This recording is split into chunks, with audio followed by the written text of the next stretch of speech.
Well, good afternoon. Later on, we're going to hear a little bit about behavioral economics, and one of the challenges that we all face and with a 6-hour program is how to pace our attention. We had a terrific presentation over lunch, and I can't imagine a better introduction to the ideas of big data and how we use it than Kip Thom's presentation. Let me begin by introducing the others on the panel, and then I'll try and give you a little bit of an overview of the kinds of issues that we want to talk about.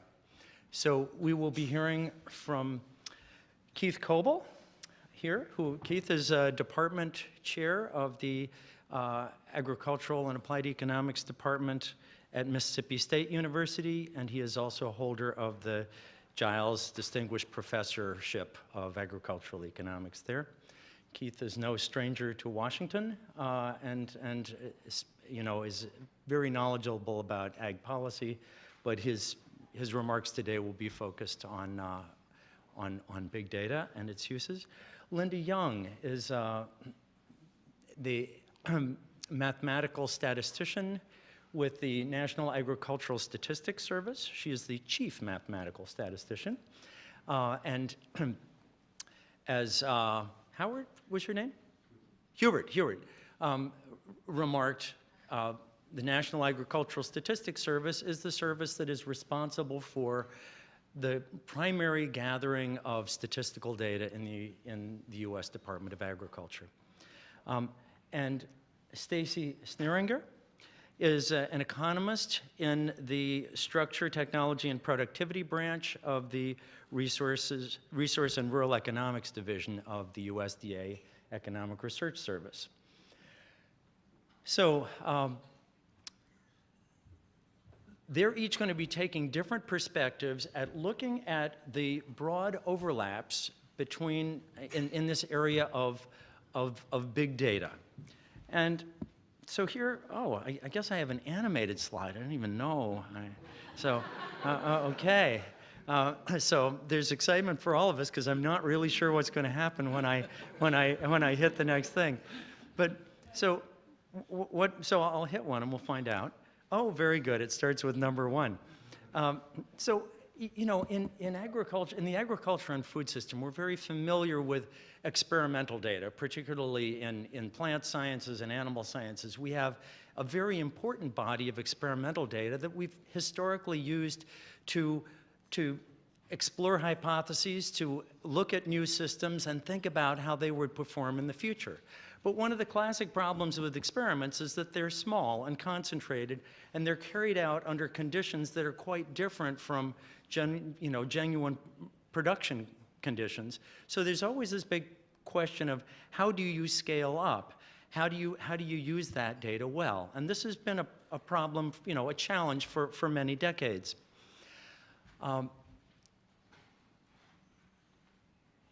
On another body of data that we're beginning to be able to overlap is the use of administrative data. And administrative data are data that are gathered through existing programs, public programs,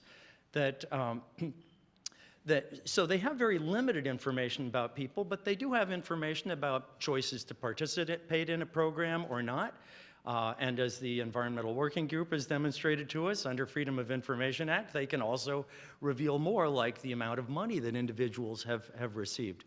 So there's this question then about what are appropriate uses of administrative data, and how do we protect privacy of individuals who made that data available under certain conditions and weren't necessarily expecting that it would be made broadly public. So Kip Thom really highlighted the explosion of explosive change in the kinds of privately held data that are being made possible through precision technologies. And this is an area that I've been working on for over 20 years. But the really transformational ones in the last decade, I would say, are in data collection and guidance, more than analytics, and particularly the explosion in sensor technologies. And the interesting thing about sensor technologies is that they are very low cost to gather. And that's their reason for being. The challenge is that typically sensor technologies don't measure what we really want to manage, but they measure something that's correlated with what we want to manage. So they may measure electrical conductivity. We're interested in knowing about soil organic matter and soil nitrogen. They measure spectral reflectance, but we're interested in plant health and so forth. So there are these challenges of getting from what sensory data is measuring, is telling us in a very dense and detailed way, and the kinds of things that we'd like to use it for. Then finally, we have this area of survey data. And so the kinds of, and here, this again is not a new source of data, but one of the really special things about survey data is that well-developed surveys are designed to be statistically representative of a population. And in that sense, they're designed to help inform us about the state of that population. So we have some interesting complementarities and differences in these kinds of data. Data that are gathered for different purposes. Some are intended to tell us about broad populations. Others are intended to give us detailed management information under very specific circumstances. Others tell us about public program participation, and others are, specific experiments that we'd like to scale up. So we have, as you can see in the diagram, interesting challenges with overlap, but these overlapping areas are extremely exciting. We're here to think about priorities and solutions and what agricultural and applied economics can offer.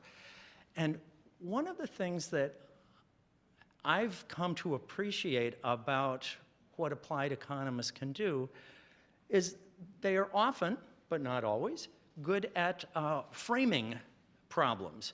And so I'm looking forward to hearing from the members of the panel here in helping us begin to think about how should we be framing these big data issues and what should be priorities for the profession. So without further ado, let me invite Keith to come to the podium.